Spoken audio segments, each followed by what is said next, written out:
السلام علیکم. محمد اظہر صدیق اپنے پروگرام پولیٹیکل ڈائریز کے ساتھ حاضر خدمت ہے. 23 اپریل 2024.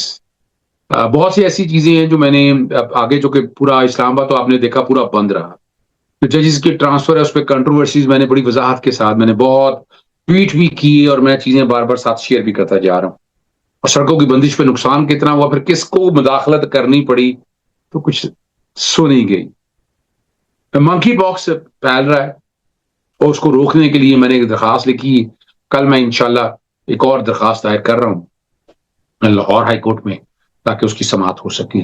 پھر میں نے ایک مراسلہ اور لکھا ہے, میں اب نیشنل جوڈیشل پالیسی کمیٹی کو لکھ رہا ہوں. سب سے پہلی تو بات ہے, میں نے بعد سے کہا کہ ایک پالیسی بنائیں گے تاکہ جو کوئی درخواست دیتا ہے, جو کوئی بات کرتا ہے, وہ ریکارڈ کے اوپر ضرور آئے جی. اور یہ میں کرتا رہوں گا, میرا کام ہے یہ آواز اٹھاتے رہنا. یہاں درخواستیں وصول نہیں کی جاتی. پھر طریقہ کار ہے اعتراض لگانا ہے. اعتراض اگر لگانا ہے تو تفصیلی وجوہات دیں, اگر سسٹین بھی اگر آپ کرنا چاہتے ہیں.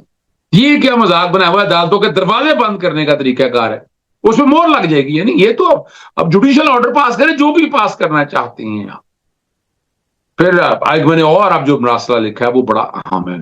آئینی عدالتیں بنائے نا بھائی, آئینی بینچ بنائے. سوری, اگر وہ آپ صوبائی اسمبلی قرارداد نہیں پاس کرتی, اس کا مطلب آپ آئینی بینچ نہیں بنائیں گے تو یونیفارمٹی کہاں سے رہے گی؟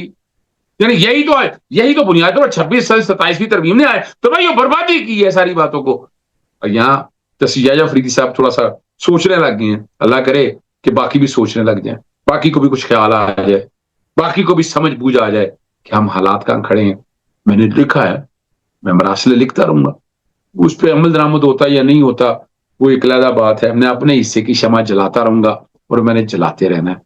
میں نے رکنا نہیں ہے, جھکنا نہیں ہے. رب پاک آسانی رکھے, ہمت اور حوصلہ, آپ دعائیں کرتے رہیں اور ہم آواز پہ آواز اٹھاتے رہیں گے. میں صرف یہ بھی بتانا چاہتا ہوں نیشنل جوڈیشل پالیسی کمیٹی کر کیا رہی ہے. ایک یونیفارم پالیسی دے نہیں سکتی. یعنی سندھ میں کون آئینی بینچ ہے تو باقی دولوں میں آئینی بینچ کیوں نہیں ہے؟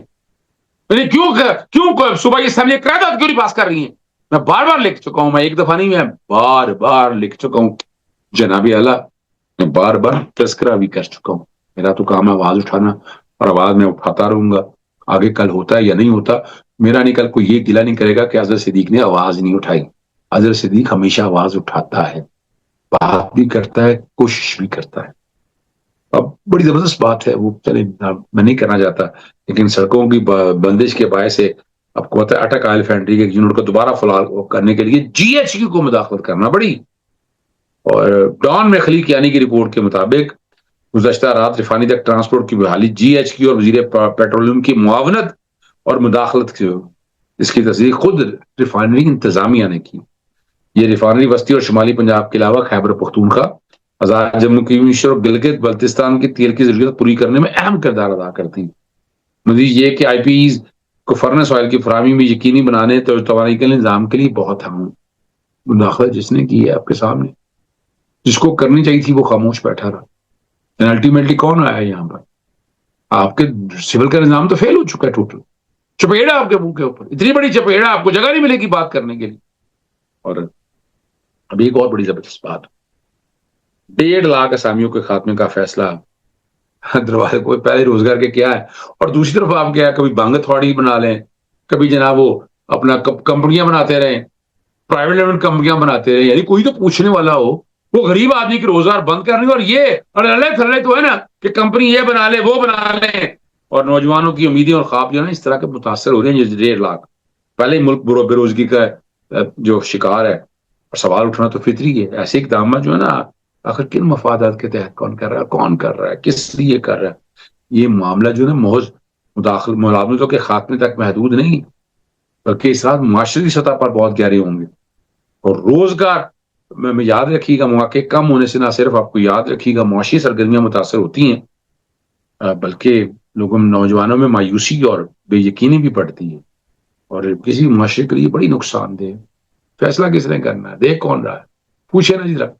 ہم تو پوچھتے رہتے ہیں جناب, کوئی آپ ہی پوچھ کے دیکھ لیں. عوام جو خاموش بیٹھی ہے, عوام بات کرے نا. عوام کیوں نہیں بات کرتی؟ عوام بات کرے اس سارے معاملے میں, خاموش بیٹھی ہوئی ہیں. آپ عمران خان کے لیے تو اپنے کیا کوششیں کرنی تھی قوم نے, اسے قربانیاں دی ہیں آپ کی خاطر, کوئی ذات کی خاطر نہیں دی. اگر ذات کی خاطر کرنی ہوتی تو بہت کچھ کر سکتا تھا, لیکن نہیں ایسا کیا. چلے میں آپ کے سامنے جو بتاتا چلوں، جو تفصیلات بتائی گئی ہیں، پنجاب حکومت نے 8 محکموں کے ماتحت اداروں میں 43,332 زائد خالی اسامیوں کو فوری طور پر ختم کرنے کی منظوری دے دی۔ اور میں کا خزانہ پنجاب کے آپ کو بتایا یہ اسامیاں گریڈ 1 سے 16 تک کی تھی، جو 1 جولائی 2024 سے خالی تھی۔ ان میں اسکول ایجوکیشن ڈپارٹمنٹ میں 30,000 سے زیادہ، محکمہ زراعت میں 11,399، محکمہ ہاؤسنگ کی 727، محکمہ سوشل ویلفیئر اینڈ بیت المال کی 561، محکمہ اسپیشل ایجوکیشن کی 266 اور محکمہ پبلک پراسیکیوشن کی 222۔ اور مزید مارا محکمہ تعلیم و صحت سے بھی ہزاروں اسامیاں ختم کرنے کے بعد دیگر 15 محکموں سے بھی ڈیٹا طلب کر چکی اور مزید کٹوتیوں کا امکان جو ہے نا وہ ظاہر کیا جا رہا ہے۔ چلیں ایک اور بڑی زبردست بات ہے، 2 باتیں کرنی ہیں پھر ہم آپ کو آگے لے چلتے ہیں۔ خالد مسعود خان لکھتے ہیں کہ ملتان میں غائبانہ افتتاحوں کا جمعہ بازار لگا ہوا، وزیر اعلیٰ پنجاب ایسے ایسے پروجیکٹ کا افتتاح کر گئی جن کو دیکھنا تو کجا ان کے بارے میں شاید ان کو علم بھی نہ ہو کہ ان پر ان کے نام کی افتتاح بدست مبارک والی تختی لگ چکی ہے، بلکہ وہ شہر ناپرسان میں ایک ایسا فلائی اوور کا سنگ بنیاد بھی رکھ چکی ہیں جو تب بننا بھی شروع نہیں ہوا تھا، یعنی ابھی تعمیر شروع ہونا خود اس فلائی اوور کے وہم کو ماننے نہیں تھا کہ اس پر گراؤنڈ بریکنگ بدستے مریم نواز شریف کی تختی لگ چکی تھی۔ اس کے علاوہ بہت سے مقامات ایسے ہیں افتتاحی تختیوں کی کتار بنائے پذیرائی کے منتظر ہیں۔ میں مذاق تو نہیں ہے، خدا رہا یار یہ اس قوم کو آگے لے کے جانا ہے تو سوچیں 1000 بار یہ کیا کر رہے ہیں، کیوں مذاق اڑا رہے ہیں، کیوں نظام کی تباہی و بربادی چاہتے ہیں، کیوں نظام ٹھیک نہیں ہوگا، اس نظام کو ٹھیک کیسے کرنا، ذرا یہ سوچیں، ذرا یہ بتائیں۔ یہ تو آپ بتا نہیں سکتے، پتہ نہیں کیوں نہیں بتا سکتے، کون بتائے گا؟ فیصلہ آپ نے کرنا بھائی، میں نے فیصلہ نہیں کرنا، ہمارا تو کام ہے اب تک سچ رکھنا، اور ہم سچ رکھتے رہیں گے، یاد رکھیے گا ہم سچ رکھتے رہیں گے، زمینی حقائق بتاتے رہیں گے آپ کو۔ اور باتیں تو بہت سی کرنی ہے، میرے پاس وقت ذرا کم ہوتا ہے۔ چلیں آپ کو یاد ہوگا کہ گزشتہ ملاقات میں سلمان صفدر اڈیالہ جیل میں بات کرتے ہوئے عمران خان نے کہا تھا اگر میری قید تنہائی طویل ہو جائے تو پارٹی قیادت کو چاہیے کہ قومی اسمبلی سے استعفے دے دے، تاہم پارٹی قیادت استعفے دینا نہیں چاہتی، اس لیے سب پریشان ہیں کہ اگر دوبارہ ملاقات ہوئی تو عمران خان استعفے کے لیے دباؤ ڈال سکتے ہیں، اس کے لیے کوئی بھی ملاقات نہیں کرنا چاہتے۔ باتیں بہت سی ہوتی ہیں، سوال بہت اٹھتے ہیں، میں نے آپ کو بہت پہلے کہا میں لیگل اسٹریٹجی سے مطمئن نہیں ہوں، میں پولیٹیکل اسٹریٹجی سے بھی مطمئن نہیں ہوں، میں سوشل اسٹریٹجی سے بھی مطمئن نہیں ہوں۔ آپ کے میں نے امیز قرارداد لے کے آئے یار، میں جو ہر روز ایک سوال اٹھاتا ہوں، ہر روز ایک میں پٹیشن آتا ہوں، کوئی ہمت اور توفیق کرے نا پارلیمان میں آواز اٹھائے، کون آواز اٹھا رہا ہے یار؟ یہ میرا کام تو نہیں ہے، میں چلے میں تو مفادیاں ہوں، میں نے تو کرتے رہنا ہے۔ میں نے تو بلوچستان کے اندر بھی جو ہے نا سالڈ ویسٹ مینجمنٹ والا معاملہ ہے وہ میں نے اٹھا لیے اور میں شور ڈال رہا ہوں اس پہ، اور میں آنے والے دنوں میں کوئی پتہ نہیں میں پشاور ہائی کورٹ معاملہ لے آؤں۔ یہ تو مذاق ہے نا، یعنی عمران خان نے میرٹ کی باتیں کی ہیں، انصاف کی اور بہتری کے لیے کام کر رہے ہیں، اور آپ ان کا جو نقطہ نظر ہے وہ اٹھا کے سائڈ پہ پھینک رہے ہیں، جناب یہ بڑی زیادتی ہے۔ تو ان چیزوں کو اگر آگے لے کے جانا ہے تو خدا را یار آپ یقین کریں، قانون کی حکمرانی پہ یقین کریں، چیزیں بہتری کی طرف لے کے جائیں، انصاف کی پاسداری کریں۔ کیوں نہیں کر رہے آپ؟ یہ کیوں نہیں ایسا ہو رہا؟ تو یہ وہ سوالات ہیں جو ہم اٹھاتے رہیں گے، ہمارا کام یہ ہے۔ اور یہاں یاد رکھیے گا لیگل اسٹریٹجی میں مجھے بتا دیں آپ، میں بہت سے سوالات اٹھا سکتا ہوں۔ ابھی تک دیکھیں وہ پارٹی کا سمبل واپس نہیں لے سکے آپ، جو بہت بڑی نااہلی ہے، قانونی نااہلی اور بڑا آسان ہے سمبل لینا، کوئی مشکل کام نہیں ہے۔ اور ہمت تو کریں سیکشن 215 چیلنج کرنا، کیوں نہیں چیلنج کر رہے؟ تو اس وقت عمران خان صاحب نے کہا تھا اس سارے معاملے کو دیکھنا، کون نہیں دیکھ رہا ہے سارے معاملے؟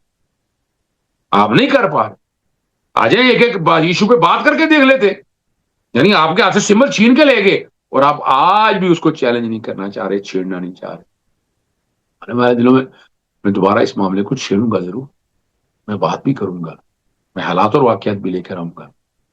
بتا رہا ویسے تو میرے لارجر بینچ کے کیسز ابھی تک لگائے نہیں لگایا، میں لگائے نا لارجر بینچ کے کیسز، کیوں نہیں لگا رہے؟ ٹھیک ہے نا جی۔ اور وہ فیصلہ رونی ہے سر، لازمی تو نہیں سنگل جج کا جو فیصلہ ہے اس پہ آپ بات مان جائیں، آپ لازمی نہیں ہے آپ اس کے فیصلے کو مانیں، آپ اس فیصلے میں بہت سی بہم ہے، قانونی نقائص ہیں بہت زیادہ اس میں، اور میں تو اب چھیڑوں گا اس سارے معاملے کو، اور میرا کام ہی چھیڑتے رہنا ہے، آواز اٹھاتے رہنا۔ اور بیٹھے بیٹھے میرے ذہن میں خیال بڑا زبردست آیا اور انشاءاللہ میں سمبل واپس لینے کی پوری کوشش کروں. میں آ رہا ہوں پٹیشن دائر کرنے کے لیے ایک اور معاملہ میں لے کر اور بہت جلد میں لے کر انشاءاللہ العزیز. میرا کام یہ آواز اٹھانا ہے اور آواز اٹھاتا رہوں گا. میں چپ نہیں بیٹھ سکتا. زندگی میں نا حرکت میں برکت ہے. مجھے روزانہ کسی نہ کسی کا فون آتا ہے کہ یہ ایشو تم اٹھا رہے ہو, یہ ایشو تم اٹھا رہے ہو. ہر کوئی تعریف کر رہا ہوتا ہے. دیکھیں تعریف تو کرنی تو رب کی ہے. میرا تو کام صرف یہی ہے کہ میرے رب نے جو توفیق دی ہوئی ہے میں خاموش نہیں بیٹھ سکتا. میں آواز اٹھاتا رہتا ہوں. میں دروازہ نوک کرتا ہوں. عام آدمی کی بات کرتا ہوں. میرا کام ہے عام آدمی کی بات کرنا, چھیڑنا اس کو, ان کے لیے آسانیاں پیدا کرنا. وہ میں کرتا رہوں گا. اجازت چاہتا ہوں. السلام علیکم. اللہ حافظ. پاکستان زندہ باد.